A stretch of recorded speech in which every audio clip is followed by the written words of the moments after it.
Primate 4 में आपका स्वागत है। मैं हूं विद्यानाथ झा। प्राइमेट 4 में आज आपको क्या दिखाएंगे वो बता देते हैं जल्दी से कि आज आपके लिए क्या है। प्राइमेट 4 में आपको दिखाएंगे सांप जहर, महाराष्ट्र में महायुति और महाअघाड़ी में कड़ी टक्कर, क्या है इसके मायने और क्यों हुई सांप और जहर की चर्चा। पूरी खबर विस्तार से आपको दिखाएंगे। इसके साथ ही दिखाएंगे फिल्म द साबरमती रिपोर्ट, किसने कहा झूठ पर है जबरदस्त चोट। पूरी खबर डिटेल्स के साथ इस रिपोर्ट में आपको दिखाएंगे। साथ ही दिखाएंगे सियासी कमजोरी, राहुल ने क्यों खोली तिजोरी, चुनाव से पहले तिजोरी खोलने के क्या है मायने। पूरी खबर दिखाएंगे आपको। और इसके साथ ही दिखाएंगे वक्त का फरमान, भड़क उठे भाईजान, क्या है पूरी कहानी। बस अब से थोड़ी देर में आपको दिखाएंगे, लेकिन सबसे पहले आपको बड़ी खबर मथुरा से दिखा देते हैं, जहां पर टोल कर्मी और लोगों में मारपीट हुई है। टोल कर्मियों पर अभद्रता करने का आरोप लगा है, महिलाओं से अभद्रता और मारपीट का आरोप लगा है। आगरा दिल्ली नेशनल हाईवे पर बवाल मचा। विवाद की वजह टोल कर्मियों का 500 रुपए एक्स्ट्रा मांगना बताया जा रहा है और यही वजह थी कि वहां पर जो टोल कर्मी थे वो और आम लोग आपस में भिड़ गए, यानी कि जो लोग वहां से टोल क्रॉस कर रहे थे वो आपस में भिड़ जाते हैं, जिसके बाद बवाल मच जाता है। दरअसल कुछ लोग आगरा से दिल्ली जा रहे थे, महुवन के पास बने टोल पर उन्होंने फास्टैग से टोल टैक्स काटने को कहा, लेकिन फास्टैग में पैसे कम थे तो टोल कर्मी ने 500 रुपए एक्स्ट्रा मांग लिए। इस बात को लेकर टोल कर्मियों और गाड़ी वालों के बीच कहासुनी हुई। इसके बाद देखते ही देखते विवाद इतना बढ़ गया कि मारपीट तक हो गई। आरोप है कि बीच बचाव में आई महिलाओं के साथ भी टोल कर्मियों ने अभद्रता और मारपीट की है।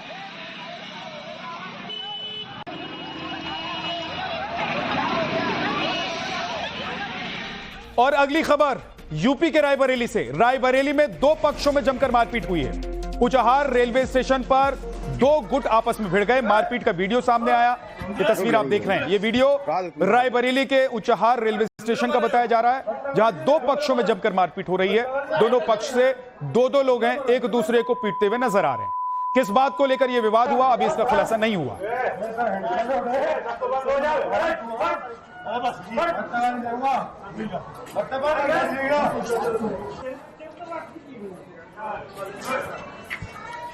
और बड़ी खबर यूपी के रायबरेली से है, जहां पर दबंगों का कहर देखने को मिला है। यूपी के रायबरेली में होटल मालिक से मारपीट का यह मामला है। दबंगों के एक गुट ने सरेआम हाथापाई की है। यूपी के रायबरेली में, माफ कीजिए, बरेली में होटल मालिक से मारपीट हुई है। दबंगों के एक गुट ने सरेआम हाथापाई की। होटल का बिल नहीं देने पर विवाद शुरू हुआ। दबंगों ने होटल स्टाफ को बुरी तरीके से पीट दिया। दबंगों ने हाथापाई के बाद 20,000 रुपए लूट लिए, यह भी आरोप लगाया गया। वीडियो के आधार पर पुलिस ने मामला दर्ज कर लिया है। आरोपियों को पकड़ने के लिए पुलिस ने टीम बना दी।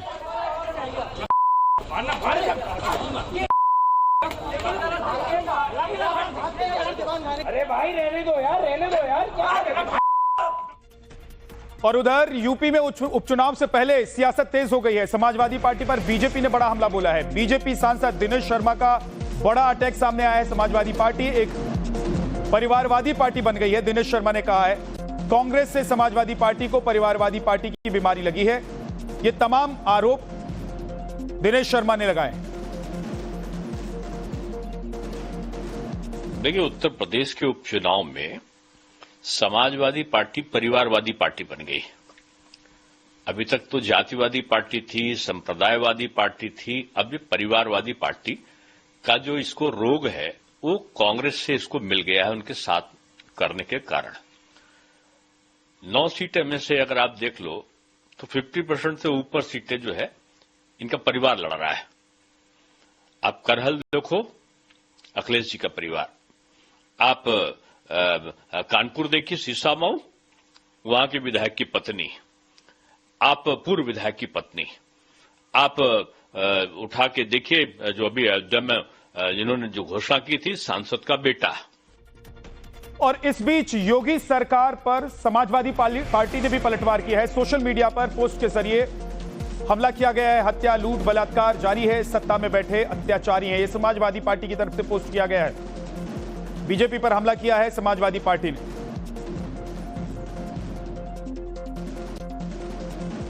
बड़ी खबर वाराणसी से है। यूपी के कृषि मंत्री सूर्य प्रताप शाही ने बड़ा बयान दिया है। शाही ने बटोगे तो कटोगे के नारे का समर्थन किया है। देश के विभाजन के लिए जिम्मेदार आज सपा के साथ हैं। सपा के कार्यकाल में वन डिस्ट्रिक्ट वन माफिया चल रहा था, ये आरोप लगाए हैं शाहीन। 5 बार इस राज्य में आदरणीय मुलायम सिंह जी और अखिलेश यादव जी शासन के भीतर रहे और उत्तर प्रदेश को मटियामेट करके छोड़ दिया। यहाँ पर अपराधियों का बोलबाला रहा। योगी जी की सरकार वन डिस्ट्रिक्ट वन प्रोडक्ट चला रही है और वो चलाते थे वन डिस्ट्रिक्ट वन माफिया, और वो ठेकेदार थे जिन्होंने पूरे जनता को तबाह कर रखा था उन जनपदों में। देश की जनता, प्रदेश की जनता इस बात को समझती है और दोबारा उनको ये मौका नहीं देने वाली है। एक और बड़ी खबर यूपी के मुरादाबाद से है, जहां पर सांसद चंद्रशेखर आजाद की दबंगई दिखाई दी है। सांसद चंद्रशेखर आजाद की दबंगई का वीडियो सामने आया है। पुलिस वालों से सांसद चंद्रशेखर भिड़ गए और ये वीडियो सामने आया है जिसमें रोड शो करने की मंजूरी नहीं मिली थी। सांसद चंद्रशेखर ने दर्जनों गाड़ियों के साथ अपना काफिला वहां से निकालने की कोशिश की। जब स्थानीय पुलिस ने इस काफिले को रोका तब सांसद अपनी गलती मानने की जगह ड्यूटी पर तैनात पुलिस वालों से भिड़ गए। सांसद चंद्रशेखर आजाद माइक हाथ में लेकर अपनी गाड़ी की छत पर चढ़ गए।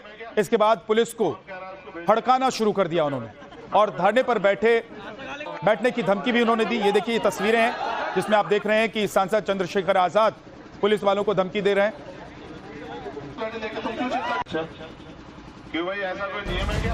मुरादाबाद में रोड शो के दौरान नगीना सांसद चंद्रशेखर आजाद एक बार फिर पुलिस कर्मियों से भिड़ गए। काफिले के साथ जाने से पुलिस ने रोका तो चंद्रशेखर भड़क गए। 10 गाड़ियों की हमारे पास में 10 गाड़ियों की यहाँ से उतर के जाएंगे तो 10 गाड़ियाँ आपके साथ में। ठीक है, तो हम 10 कहाँ ले जा रहे हैं? हम तो सारे ले जा रहे हैं। ये कोई पहली बार नहीं है, इससे पहले भी चंद्रशेखर पुलिस वालों के हाथ में वोटर लिस्ट देखकर भड़क गए थे। बड़ी खबर मणिपुर हिंसा को लेकर है। एनआईए ने जांच शुरू कर दी है। एनआईए ने हिंसा से जुड़े 3 मामलों की जांच शुरू की है। मणिपुर पुलिस से एनआईए ने अपने हाथ में ये केस ले लिया है। केंद्रीय गृह मंत्रालय ने आदेश जारी किया, जिसके बाद एनआईए की टीम इस मामले की अब जांच करेगी। 3 मामलों की जांच एनआईए करेगी और यही वजह है कि तीनों मामले से जुड़े तमाम दस्तावेज एनआईए ने अपने हाथ में लिए। मणिपुर हिंसा से जुड़ी हुई बड़ी खबर आपको बता देते हैं। ताजा हिंसा के बाद मणिपुर में कर्फ्यू लागू है। मणिपुर के कुछ हिस्सों में कर्फ्यू लगा दिया गया है। इंफाल पश्चिम और इंफाल पूर्व में कर्फ्यू लगाया गया है। सीएम आवास के बाहर कड़ी सुरक्षा व्यवस्था है। मणिपुर हिंसा के बाद कर्फ्यू लगाया गया है 2 जगहों पर। इंफाल पश्चिम और इंफाल पूर्व में कर्फ्यू लगा दिया गया है। मुख्यमंत्री आवास के बाहर सुरक्षा व्यवस्था कड़ी कर दी गई।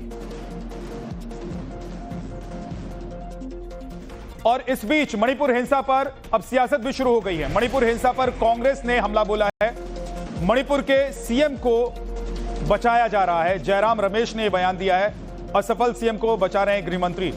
जयराम रमेश की तरफ से बयान आया। मणिपुर के नाकाम मुख्यमंत्री, इनके बीच में जुगलबंदी क्या है? क्यों केंद्रीय गृह मंत्री लगातार मणिपुर के मुख्यमंत्री की विफलताओं को संज्ञान में नहीं लिया? इन्होंने नजरअंदाज किया है और मणिपुर के मुख्यमंत्री को बचाने में लगे हुए हैं। और इस बीच इस मामले पर कांग्रेस की ओर से 5 डिमांड की गई है। पहली डिमांड है प्रधानमंत्री संसद सत्र से पहले मणिपुर जाएं। दूसरी मांग है मणिपुर के नेताओं के साथ सर्वदलीय बैठक बुलाई जाए। तीसरी मांग है पूर्णकालिक राज्यपाल मणिपुर को दिया जाए। चौथी मांग है मणिपुर के मुख्यमंत्री का इस्तीफा होना चाहिए।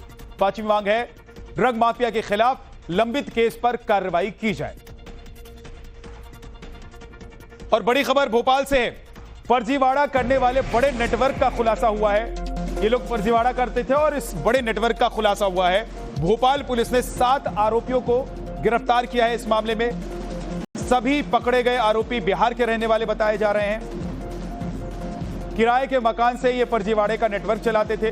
फर्जी दस्तावेज के जरिए फर्जी अकाउंट खोलते थे। आरोपियों ने अब तक 1800 फर्जी अकाउंट बनाकर बेचे। कई बैंक और डाक कर्मचारी इस मामले में संदिग्ध हैं। भोपाल में एक बड़े फर्जीवाड़े का खुलासा हुआ है। इसमें पुलिस ने 7 आरोपियों को गिरफ्तार किया है। ये भोपाल में किराए के मकान में रहकर फर्जी दस्तावेज बनाते थे।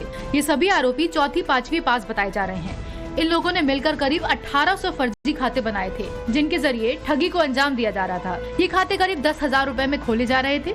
फर्जी अकाउंट से ट्रांजैक्शन करते थे। इस तरह की वारदातों को 6 अलग अलग राज्यों में अंजाम दिया करते थे।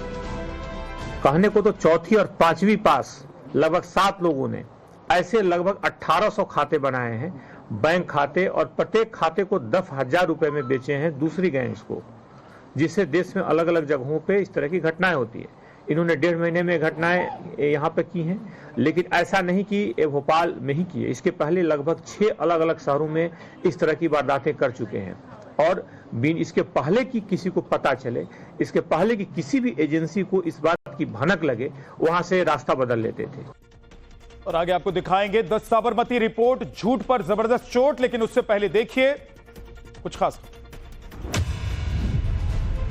जम्मू कश्मीर में सुरक्षा बलों ने एक बार फिर आतंकी ठिकानों का भंडाफोड़ किया है। एक सर्च ऑपरेशन के दौरान शोपोर में आतंकियों का अड्डा मिला है। जंगली इलाके में इस मौजूद टेरर ठिकाने से भारी मात्रा में आपत्तिजनक सामान जब्त किए गए हैं। सुरक्षा बलों का यहां से खाने पीने का सामान और कई चीजें मिली हैं। प्रधानमंत्री जीवन ज्योति बीमा योजना के तहत सभी पॉलिसी धारकों को बीमा दस्तावेज उपलब्ध कराने का निर्देश देने वाली मांग वाली याचिका को दिल्ली हाई कोर्ट ने खारिज कर दिया है। कोर्ट ने कहा कि ये याचिका केवल संभावनाओं और धारणाओं पर आधारित है। ऐसी संभावनाओं को समर्थन करने के लिए रिकॉर्ड पर कोई दस्तावेज उपलब्ध नहीं है। महाराष्ट्र, झारखंड विधानसभा और उपचुनावों के प्रचार का आज आखिरी दिन है। ताबड़तोड़ रैलियां की जा रही हैं। बता दें, शाम 5 बजे सभी जगहों पर प्रचार का शोर थम जाएगा। महाराष्ट्र में 288 और झारखंड में 38 सीटों पर 20 नवंबर को वोटिंग होनी है। इसके साथ ही 15 विधानसभा और 1 लोकसभा सीट पर भी 20 नवंबर को उपचुनाव होने जा रहे हैं, जिसे लेकर दिग्गज आज धुआंधार प्रचार कर रहे हैं। और अब बात उस फिल्म की जिसकी पीएम मोदी ने खुलकर तारीफ की। पीएम मोदी ने फिल्म 10 साबरमती रिपोर्ट की तारीफ की है। 2002 के गोधरा कांड पर यह फिल्म बनी है। पीएम ने कहा, सच सामने आ रहा है, ये अच्छी बात है, सच सामने आ रहा है। फिल्म के जरिए लोग सच देखें। प्रधानमंत्री नरेंद्र मोदी ने ये बातें कही हैं इस फिल्म को लेकर।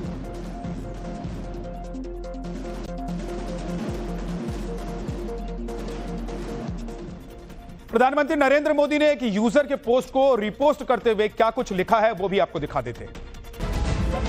यह अच्छी बात है कि यह सच्चाई सामने आ रही है, और वह भी एक ऐसे तरीके से जिससे आम लोग इसे देख सकें। एक फर्जी कहानी सीमित समय तक ही चल सकती है। आखिरकार सच हमेशा सामने आते हैं। प्रधानमंत्री नरेंद्र ने बीजेपी आरएसएस पर खड़गे ने विवादित बयान दिया। सांगली की रैली में खड़गे ने यह विवादित बयान दिया। उन्होंने कहा कि बीजेपी आरएसएस जहरीले सांप हैं। बीजेपी और आरएसएस सबसे खतरनाक है। जहरीले सांप को मार देना चाहिए। खड़गे ने जहरीले सांप की तुलना बीजेपी और संघ से। सबसे खतरनाक अगर कोई चीज इस देश में पॉलिटिकली है तो वो बीजेपी और आरएसएस। ये तो जहर के जैसा है। जहर मालूम है ना आपको? ये जहर सांप अगर एक बार काटा तो खत्म आदमी होता है, जहरीला सांप। तो इसलिए ये जहरीले सांप को आप मार देना चाहिए। और खड़गे के इस बयान पर शिवराज सिंह चौहान ने पलटवार किया है। उन्होंने कहा है कि यह नफरत की पराकाष्ठा है। राहुल गांधी कहते हैं कि मैं मोहब्बत की दुकान चलाता हूं, मोहब्बत की दुकान की भाषा है जहरीला सांप। यह सवाल उठाते हुए शिवराज सिंह चौहान ने पलटवार किया है खड़गे के बयान।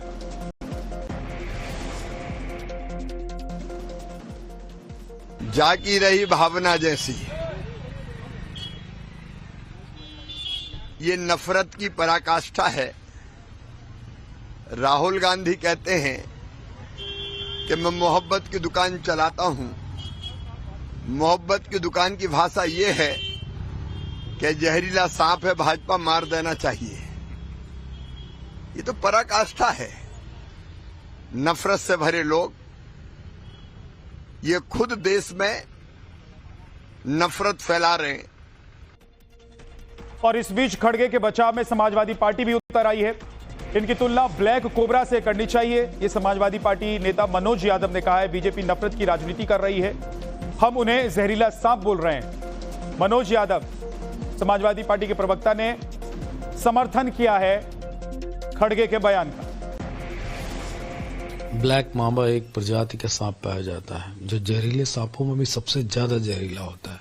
तुलना उनको इससे करनी चाहिए थी, तब शायद मेरे ख्याल से इस देश और दुनिया को बेहतर समझ में आता कि आरएसएस और बीजेपी कितने जहरीले हैं, नफरत की खेती करते हैं, जहर बोते हैं और आपस में भाई को भाई से लड़ाते हैं। सिर्फ किस लिए?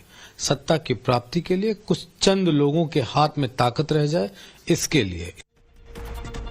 और अब खबर यूपी के पीलीभीत से। गन्ने के खेत में दिखाई दिया मगरमच्छ, किसानों में मगरमच्छ को लेकर खौफ नजर आया।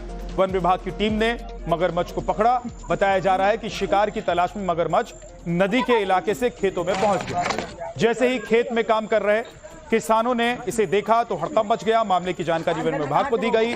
मौके पर पहुंची वन विभाग की टीम ने 1 घंटे की मशक्कत के बाद मगरमच्छ को पकड़ा।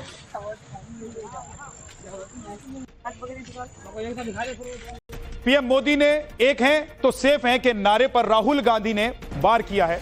धारावी परियोजना को लेकर बीजेपी पर बड़ा हमला बोला उन्होंने। राहुल गांधी ने तिजोरी से पोस्टर निकालकर दिखाए, एक हैं तो सेफ हैं का टारगेट धारावी है। राहुल बोले, सेफ किसका और कौन सेफ है? मेन जो स्लोगन है एक है तो सेफ है, वो मैंने इतनी अच्छी तरह आपको दिखाया है, उसको समझाया है कि एक है तो सेफ है, एक कौन है, कष्ट किसको होगा, धारावी की जनता को होगा, नुकसान किसका होगा, धारावी की जनता को होगा।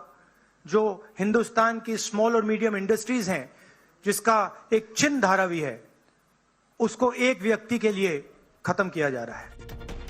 और राहुल गांधी के इस अटैक पर बीजेपी ने काउंटर अटैक किया। एक हैं तो सेफ हैं, राहुल गांधी फेक हैं, ये बीजेपी ने नारा दिया। राहुल गांधी ने एक हैं तो सेफ हैं पर सवाल उठाए। रॉबर्ट वाड्रा, अशोक गहलोत की फोटो क्यों नहीं दिखाई, तेलंगाना के सीएम की फोटो क्यों नहीं दिखाई, ये बीजेपी ने कहा। राहुल जी ये देखिए कि रॉबर्ट वाड्रा है, गहलोत जी है, तेलंगाना के मुख्यमंत्री है, शशि थरूर है, बाकी प्रदेशों के मुख्यमंत्री भी है, तो ये फोटो आपके उस सेफ में नहीं थे क्या?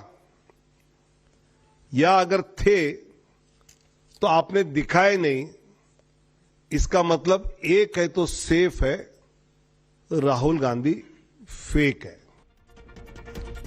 राहुल के बयान पर बीजेपी अध्यक्ष जेपी नड्डा ने जोरदार पलटवार किया। मोहब्बत की दुकान में नफरत का सामान बेचते हैं राहुल गांधी, ये जेपी नड्डा ने कहा। राहुल की फूट डालो राजनीति करो की नीति रही है। राहुल की प्रेस कॉन्फ्रेंस में अघाड़ी नहीं दिखाई देता।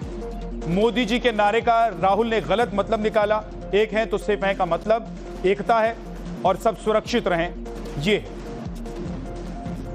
ये मोहब्बत की दुकान में नफरत का सामान बेचने वाले सौदागर हैं। ये मोहब्बत की दुकान के नाम पर नफरत का सौदागर बने हैं, नफरत का सामान बेच रहे हैं, फूट डालो राजनीति करने की बात कर रहे हैं।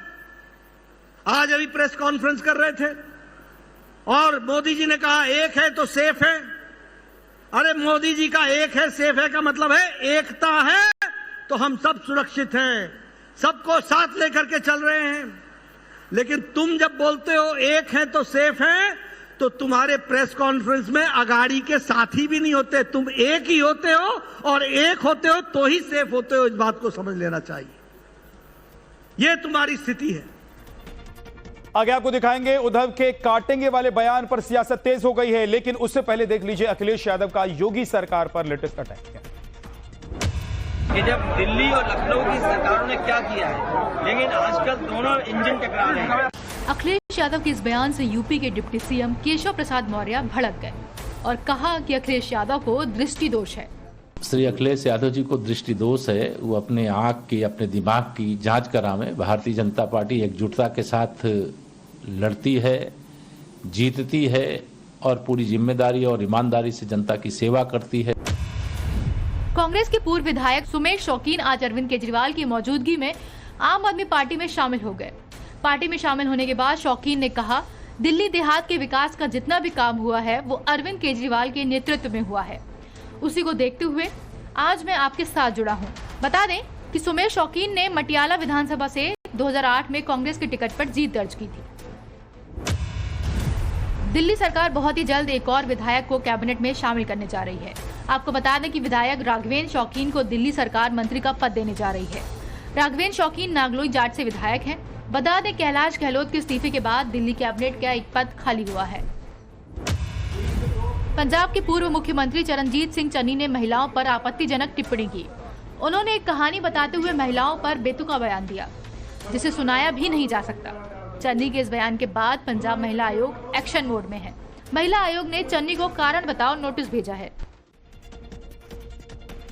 मुंबई में उद्धव ठाकरे का विवादित बयान सामने आया। हम आपको काटेंगे, जरूर काटेंगे। उद्धव ठाकरे ने कहा, मुंबई पर हमला करोगे तो हम आपको काटेंगे, बटेंगे, कटेंगे छोड़िए, हम आपको काटेंगे। देवेंद्र फडणवीस का नाम लेकर उद्धव ठाकरे ने यह बयान दिया। मी देवेंद्र फडणवीस आणि सगळ्यांना सांगतोय की तुमचं बटेंगे फटेंगे सोडा, पण मुंबईवरती घाला घातलात तर हम आपको काटेंगे, जरूर काटेंगे। और उद्धव ठाकरे के बयान पर एमपी के मुख्यमंत्री मोहन यादव ने पलटवार किया है। उन्होंने कहा, उद्धव के बयान से बाला साहेब की आत्मा रो रही होगी। बाला साहेब ने उद्धव को लेकर गलत निर्णय किया। बाला साहेब के कारण हिंदुत्व की जड़ें जमी, लेकिन अब उसको उद्धव ठाकरे क्या बयान दे रहे हैं उस पर उन्होंने ये बोला है। बाला साहब एक ऐसे नेता थे जिनके कारण से यहाँ हिंदुत्व की जड़ें जमी है। उद्धव ठाकरे जी ने उनकी आत्मा रो रही होगी ऊपर, कितना गलत निर्णय रहा है। मैं उम्मीद करता हूँ भाजपा और उनके साथ वालों के साथ जनता है और निश्चित सरकार।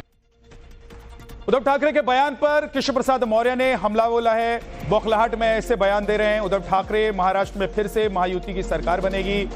इंडी गठबंधन की एमवीए को हार मिल रही है। पीएम मोदी जनता के आशीर्वाद से प्रधानमंत्री बने हैं। महाराष्ट्र के अंदर जो विधानसभा के चुनाव होने जा रहे हैं उसमें फिर भारतीय जनता पार्टी की अगुवाई में एनडीए की सरकार बनने जा रही है। इससे जो इंडी गठबंधन है, जिसे वो अलग से गठबंधन महाराष्ट्र अघाड़ी करके बनाया हुआ है, उसकी करारी पराजय होने जा रही है। इसलिए बौखलाहट में इस प्रकार के बयान दे रहे हैं। देश के प्रधानमंत्री को देश की जनता ने बनाया है, देश की जनता ने आशीर्वाद देकर के बनाया है। और यह सरकार 5 साल नहीं, अभी उनको ये पता रहना चाहिए कि ये सरकार भाजपा गठबंधन की, एनडीए की 2047 तक चलेगी। उधर उद्धव ठाकरे के बयान का कांग्रेस ने समर्थन किया है। बटेंगे तो कटेंगे का नारा किसने दिया? उद्धव ठाकरे ने केवल बीजेपी को जवाब दिया है। उद्धव ने बीजेपी को काटकर सीमित करने की बात कही है। ये कांग्रेस ने समर्थन करते हुए कहा है। जो बटेंगे, कटेंगे, खटेंगे, ये कर देंगे, देवेंद्र फडणवीस धर्म युद्ध कर रहे हैं। किसके खिलाफ युद्ध कर रहे हैं भाई? अगर आप धर्म युद्ध कर रहे हैं, बांटेंगे, काटेंगे, बटोगे, कटोगे, बांट देंगे, काट देंगे, छांट देंगे, अगर भाजपा वाले क्या नाम इस तरीके की बयानबाजी करते हैं, भाषणबाजी करते हैं, तो हमारे साथ के लोग अगर उनका कोई जवाब देते हैं और वो भी शांति प्रिय तरीके से लोकल लैंग्वेज में, काट देंगे मतलब बीजेपी को कट टू साइज कर देंगे, छोटा कर देंगे, ये उन्होंने कहा है। उसके अलावा इसमें कौन सी विवादित बात? मतलब भारतीय महिला हॉकी टीम ने राजगीर हॉकी स्टेडियम में खेले गए कल अपने आखिरी ग्रुप मैच में जापान को 3-0 से हराकर सेमीफाइनल में जगह पक्की कर ली। दूसरे हाफ में नवनीत कौर और दीपिका के गोलों ने भारत को शानदार जीत दिलाई। इस जीत के साथ भारत ने ग्रुप स्टेज में अपने सभी मैच जीतकर पहला स्थान हासिल किया और 19 नवंबर यानी कि कल सेमीफाइनल में एक बार फिर से जापान का सामना करेगा। भारतीय टीम ने पूरे टूर्नामेंट में जबरदस्त प्रदर्शन किया है। 5 मैचों में 5 जीता और 15 अंकों के साथ वो आत्मविश्वास से भरी हुई नजर आ रही है। और अब सभी की निगाहें कल होने वाले सेमीफाइनल मुकाबले पर। कॉन्फिडेंस और मोराल बहुत हाई है क्योंकि अब तक सलीमा तेते की अगुवाई वाली इस टीम को कोई भी टीम। इस बीच एक बड़ी खबर आपको बता दें, छत्तीसगढ़ में मस्जिदों के लिए नया फरमान आया है। छत्तीसगढ़ से यह फरमान आया है जिसमें कहा गया है कि जुम्मे पर तकरीर के लिए मंजूरी लेनी होगी। मुतवल्ली और वक्फ बोर्ड से मंजूरी लेनी होगी। तकरीर के विषय की जानकारी लिखित देनी होगी। छत्तीसगढ़ वक्फ बोर्ड ने जारी किया ये फरमान। वक्फ बोर्ड की मंजूरी के बाद ही तकरीर हो सकेगी। बिना इजाजत तकरीर करने पर कानूनी कार्रवाई होगी। यह आदेश 22 नवंबर यानी कि अगले जुम्मे से लागू हो जाएगा।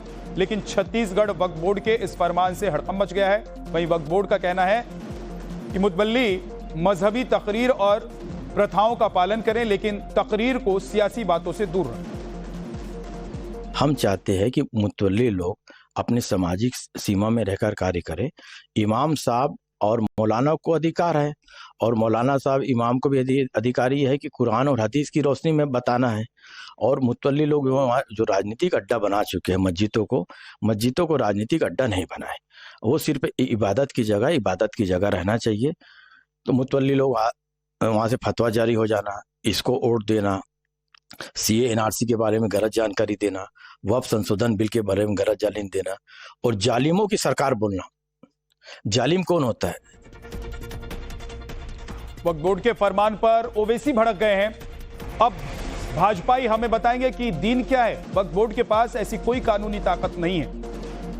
असदुद्दीन ओवैसी ने वक्फ बोर्ड के फरमान पर यह बयान दिया है। उन्होंने कहा है कि अब भाजपाई हमको दीन क्या होता है ये नहीं बताएंगे। साथ ही उन्होंने कहा है कि वक्फ बोर्ड के पास ऐसी कोई कानूनी ताकत नहीं है कि उनसे मंजूरी लेने के बाद कोई तकरीर हो।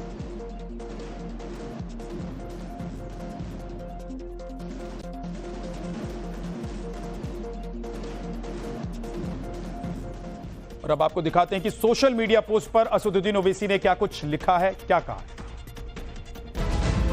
छत्तीसगढ़ की बीजेपी सरकार का वक्फ बोर्ड चाहता है कि जुम्माह का खुतबा देने से पहले खतीब अपने खुतबे की जांच वक्फ बोर्ड से करवाएं और बोर्ड की इजाजत के बिना खुतबा ना दें। अब भाजपाई हमें बताएंगे कि दीन क्या है। अब अपने दीन पर चलने के लिए इनसे इजाजत लेनी होगी। वक्फ बोर्ड के पास ऐसी कोई कानूनी ताकत नहीं। अगर होती भी तो वो भी संविधान की दफा 25 के खिलाफ होती।